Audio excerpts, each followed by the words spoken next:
Hello, everybody. I'm here today speaking on behalf of PowerUs, the European and International Alliance of Service Users, Carers and Educators. We are proud to be here and to be involved as a partner in the development of this groundbreaking event. We've worked for many years with social work's international organizations to achieve more inclusive and participatory international action in the name of social work, social workers, and those who turn to them for help, support, and the achievement of their rights and social justice. We believe that this event represents a turning point in working for these goals. It's a giant step forward where significant efforts have been made to co-produce an initiative for action and change, uniting social work and sustainability. And most important, we believe that it speaks to and directly addresses these global issues of our age, which for us are peace, sustainability, inclusion, intersectionality, and mending the gaps. What distinguishes social work as a profession is its commitment to work with people as individuals, families, groups, and communities in their social and political context. At a time when increasingly we must all pay proper attention and give concern to the future of the planet, the broader social understanding is key to helping and supporting people to challenge exclusions, inequalities, discrimination, and disempowerment. This is what gives meaning to social work's commitment to social justice, sustainability, and the realization of people's human and civil rights. In these difficult political times, we must renew our understandings of both the means and ends of such liberatory social work. Mending the gap has been the slogan and the particular way of working developed by PowerUs. So first, let me trace this history of mending the gap, which has its origins in Lund University, Sweden, and has now spread to many countries. It's about how we create social work and social workers and the knowledge and experience that goes to make that up. Historically, social workers learned through educational institutions and on placements in the field. They learned from social work educators who were social workers before them. They tried to keep close to the people they worked with, clients, service users, but it was a closed loop essentially. And with the emergence of new social movements, the challenges to discrimination and exclusion, and the emergence of service users, survivors, and disabled people's movement, there was change.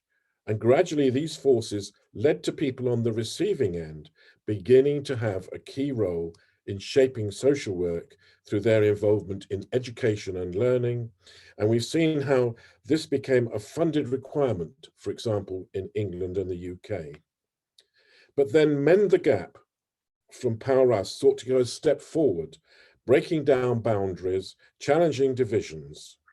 Here was an approach based on bringing together service users, social work students, and carers to learn and work together, challenging divisions.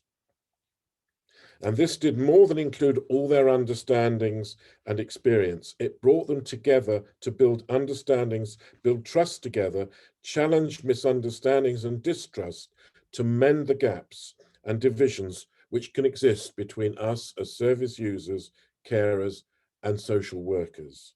And it can work everywhere, and it can work with all the groups that social work works with.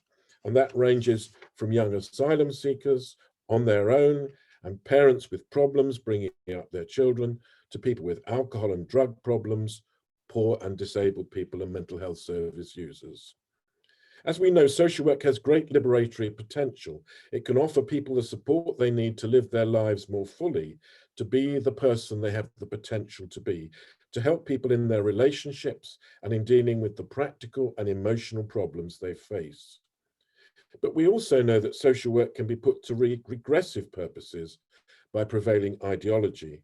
We've seen that, of course, globally, with the new destructive relationships developing between market deregulation and globalization, resulting in massively rising inequality and poverty, nationally and internationally, between the global north and south.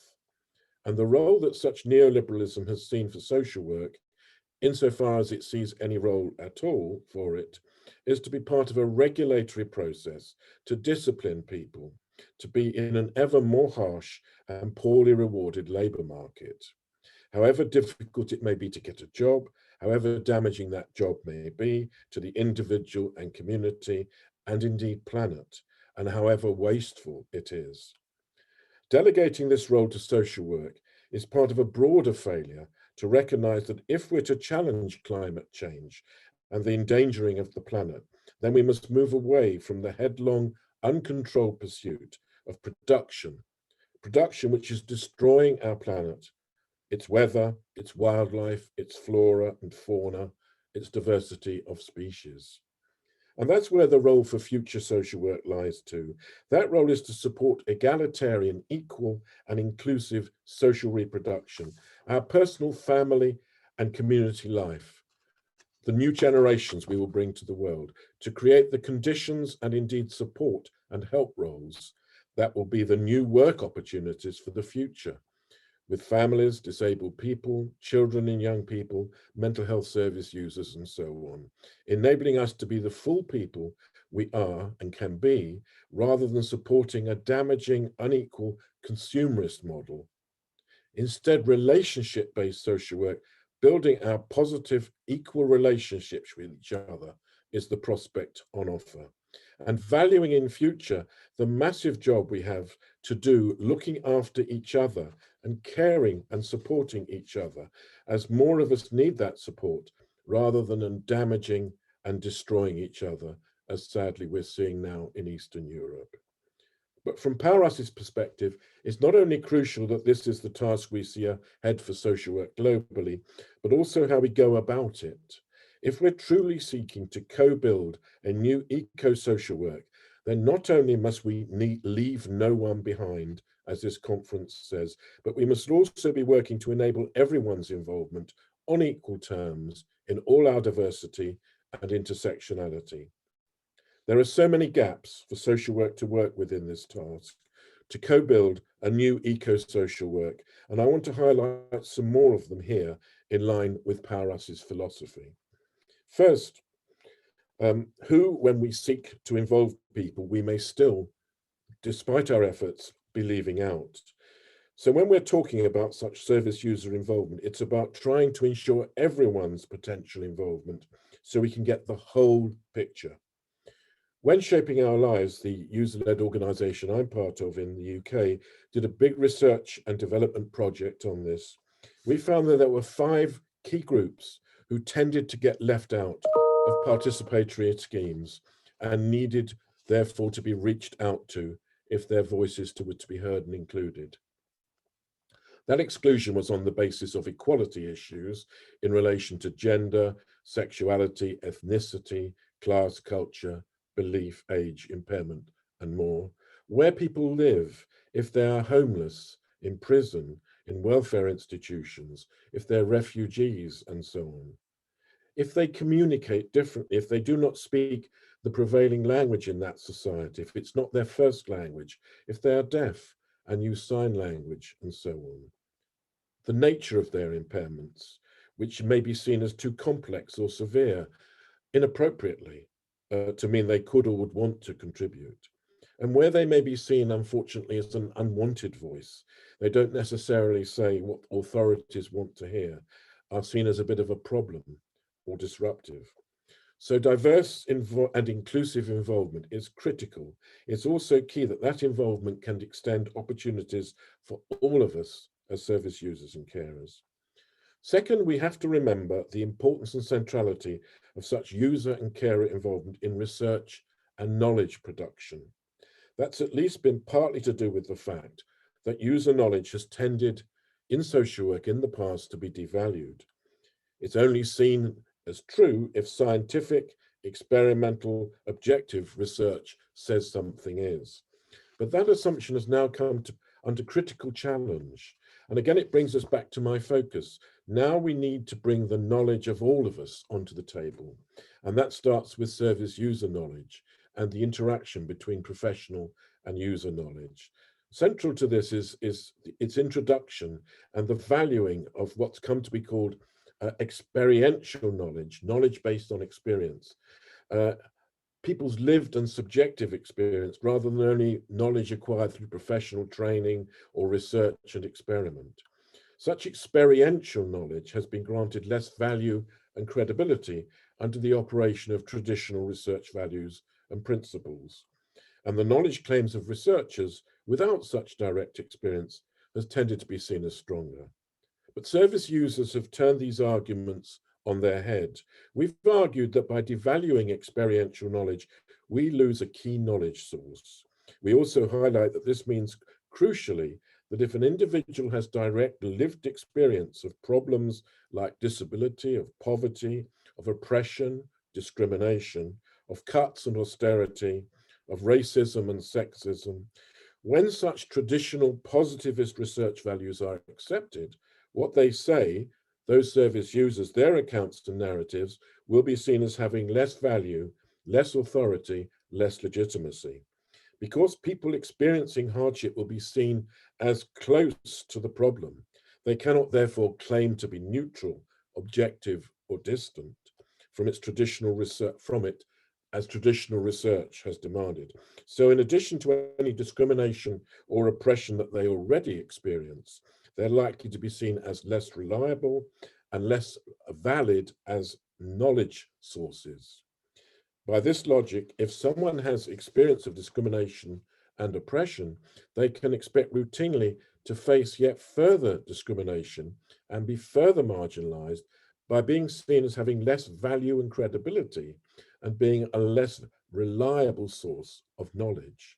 This issue of marginalizing the knowledge of particular oppressed and vulnerable groups has begun to be talked about in terms of epistemic exclusion and epistemic injustice, meaning devaluing and marginalizing the knowledges of people who suffer abuse, discrimination, and oppression.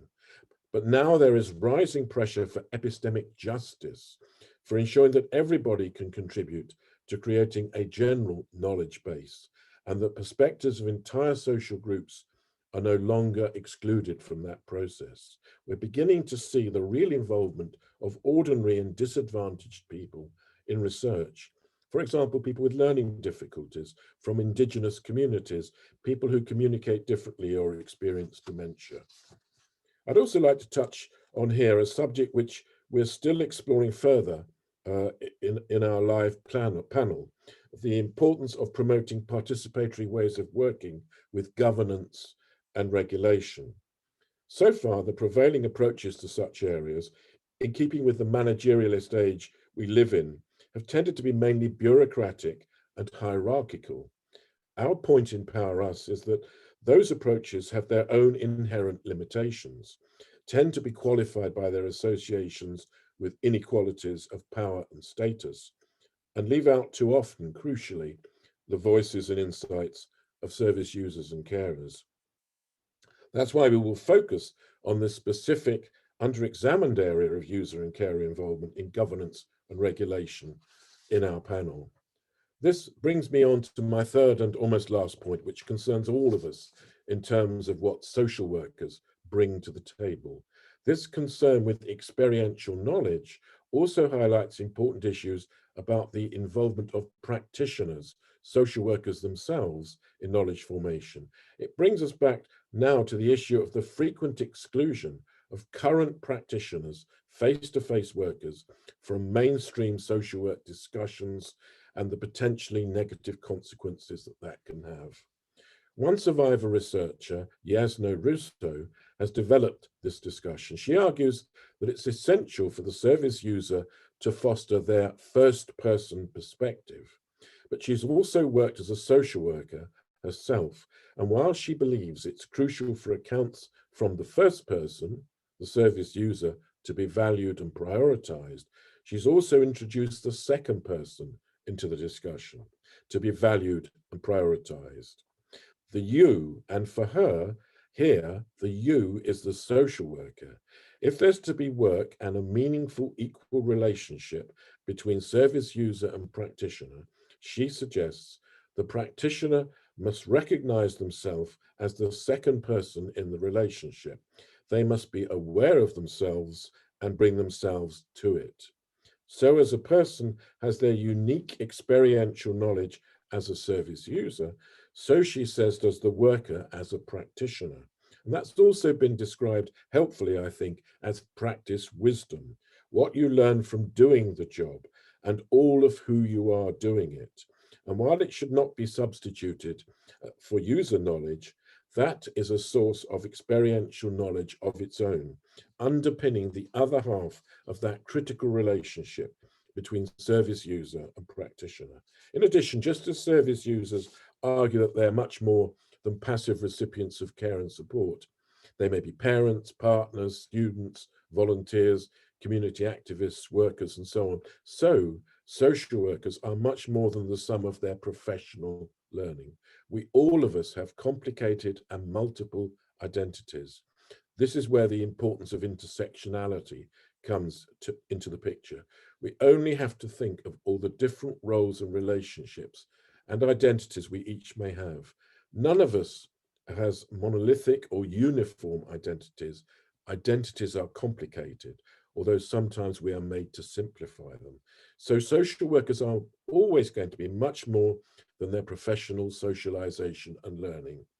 You as social workers have your own subjectivity, your own experiential as well as professional knowledge to bring to the relationship. So I want to stress here the value of social workers feeling comfortable to draw on all of themselves and not to have to deny any part of themselves in their work. Reducing themselves to a narrow understanding of their professional role and status is only likely to increase that gap between service workers and users, risks of alienation, othering, and inequality. As has been seen, we should remember that there isn't a specific or discrete group of service users. While we may be in many different places and relations to it, needing help and support is something that in our increasingly harsh and unequal world can happen to anyone, including social workers. Moreover, another of the valuable benefits of user involvement, as we've seen, has been that people with lived experience of hardship, loss, abuse, and using services are now increasingly being recruited to become social workers, with that experience coming to be seen as a strength rather than a weakness. There's one last point I want to make about participation here, which again connects with my concern that we're talking about all of us. Social work now is a valuable service, but in many countries largely only available to a narrow range of people, generally seen as having problems, being deprived, or problem-ridden. And I think that's a bad mistake. I think social work of the sort I've been talking about here, which PowerUs is concerned with and which many social workers aspire to, is something that can help all and any of us, particularly say at difficult times in our lives or when hard things happen, because of its connection of us and our world, our context. So I want to suggest a universalist social work available for all of us as the way to go for the future, a sustainable social work with a commitment to all our futures, including, of course, the future of the planet. So PowerUs's vision is of a shift from social work as handmaiden of damaging production to it as a universal agent of emancipatory social reproduction and reform, which speaks to and seeks to advance our and this event's commitment to an eco-social world. This is our and social work's way forward. Thank you very much.